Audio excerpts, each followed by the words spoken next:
everybody, it's Rebecca with Powered by Plants Consulting.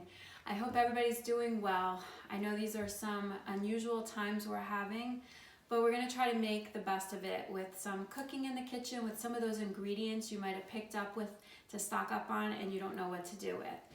So we're going to get started. I am not a pro at this. I have not done this before, so this is not going to resemble your favorite cooking show, but I'm going to do my best. We're going to highlight the chickpea today, and that's going to be the ingredient we work with. So the chickpea is also known as garbanzo or chana. It comes in two varieties. You have the dry version, and then you have the canned version. So chickpeas are a staple all around the world. They're produced in 57 countries. Half a cup of chickpeas provides 10% of your daily value of iron, 14% of your daily value of fiber, 6 grams of plant-based protein, and also significant amounts of potassium and calcium. Research shows that they are helpful in maintaining your weight. They help regulate glucose and insulin, and they even can help prevent heart disease. So they're quite an amazing little legume. So we're excited to work with them. I'm not going to be talking about the usual. I don't want to bore you with the usual ways that people use chickpeas, like in falafel and hummus and throwing on top of a salad. You can also put them in a stew. You can roast them in the oven and make a delicious snack. But today we're going to do something a little different. We're going to make a curry chickpea Waldorf salad. The Waldorf salad originated in New York City at the Waldorf Astoria Hotel in 1893, and that's where it gets its name from. So we're going to do a little twist on that. We're going to add a little curry, and we're going to be using chickpeas. Some of the things that people like to have in their Waldorf salad, and you might have in your pantry and your refrigerator. For fruit, you can use grapes, apples, and pears. Dried fruits like raisins, cranberries, and currants. Nuts like pecans, walnuts, almonds, and cashews. Seeds, you can use sunflower, pepitas, which is pumpkin, flax, poppy, and pomegranate. Those are all really, really nice in this salad.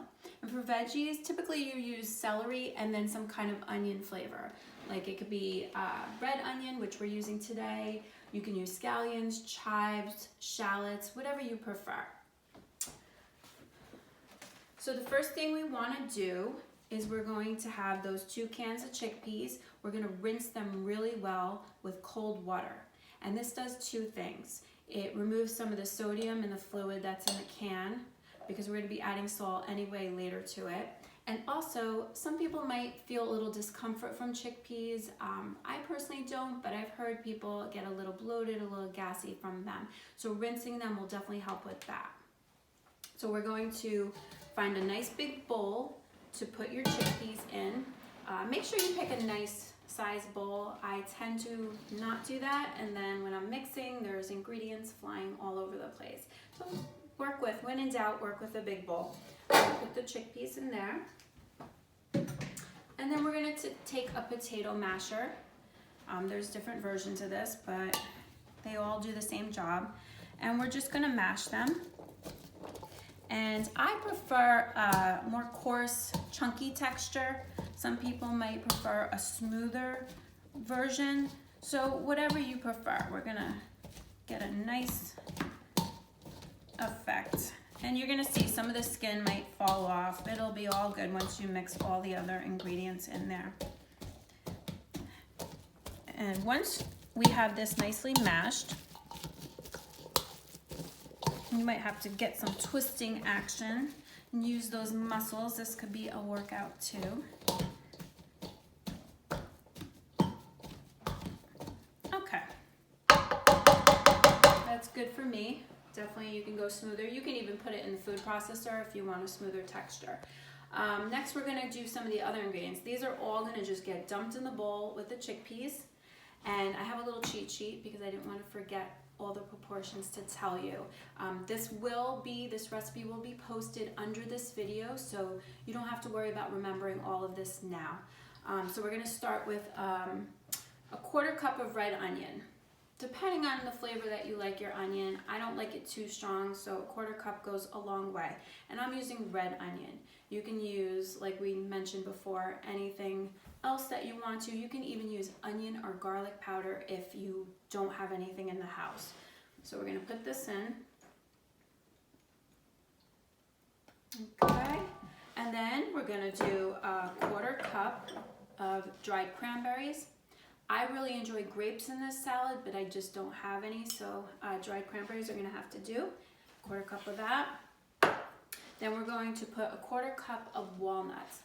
You can use whatever nut you prefer. You can also toast these up in the oven for just under 10 minutes on 325 to get another dimension of flavor. These are not toasted, but you can feel free to do that.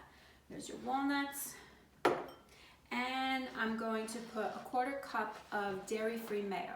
I'm vegan, so I use dairy-free. I don't use mayo with eggs, but you can put whatever you would like. Okay, and then we're going to put 1/2 cup of diced apple. Before, actually after I chop the apples, I put a little apple cider vinegar, just about 1/2 teaspoon in here. It does two things. It adds a little zip, a little acidic pop to your salad, but it also preserves those apples and keeps them from turning brown. You can also use lemon juice to do the same thing. So that's gonna go in, and you can use whatever apple you like. The crunchier, the better for the salad, I find. Then we're gonna put 1/2 cup of diced celery.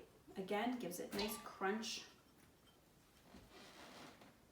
Then we're gonna do a teaspoon of Dijon mustard. You can use regular. And that one, I'm gonna need my little tool to get in there. This is a great tool. And then we're going to do 2 teaspoons of curry powder. Again, leave it out if you don't enjoy curry powder. I like Jamaican kind for this. You can also use like an Indian garam masala. You'll get a nice flavor too. So 2 teaspoons of curry. Then we're gonna do a 1/4 teaspoon of dried thyme. If you have fresh thyme, you can use that.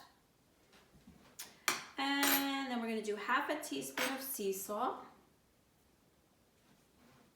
And 1/8 teaspoon of black pepper. And then next, we're just gonna mix that up. And you can adjust these ingredients. If you like apple, you can put a little more apple. If you like a little more mayo, add more mayonnaise. It's really whatever you enjoy. And it's important that you get a really nice mix on this. Because you want to combine all those flavors. We have a lot going in. We have some sweet, we have some tang, we have a lot of nice textures.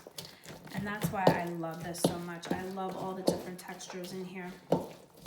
And keep folding until you feel like it is well mixed.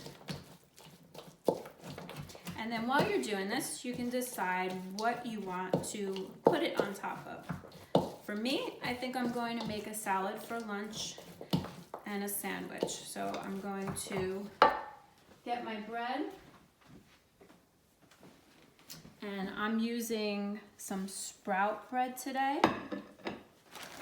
I like sprout bread because it is not processed like some of the other breads that we have. It has all the good stuff is still in there. The nutrients and the fiber are still there. They haven't been taken out.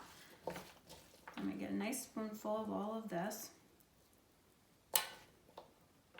And again, if you want a smoother texture, more like a traditional tuna salad or something like that, then you could go a little heavier on mashing those chickpeas. And I like it a little chunky. You could take some romaine lettuce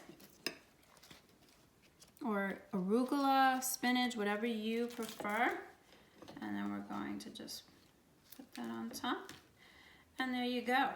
You have a nice salad, a sandwich. And also, if you want to have a salad, you can take this mixture and you can put it on top of whatever green you enjoy. So that's it. That's your Waldorf chickpea curry salad. I want you to look through your pantries, look for in your refrigerators, and look for some of those ingredients that you want to know more recipes for, and I'd be happy to feature it in the next episode. So just put those ingredients under this video and we'll see what we get, and if we have a lot of one, we'll go with that. Stay healthy and happy, and we'll get through this.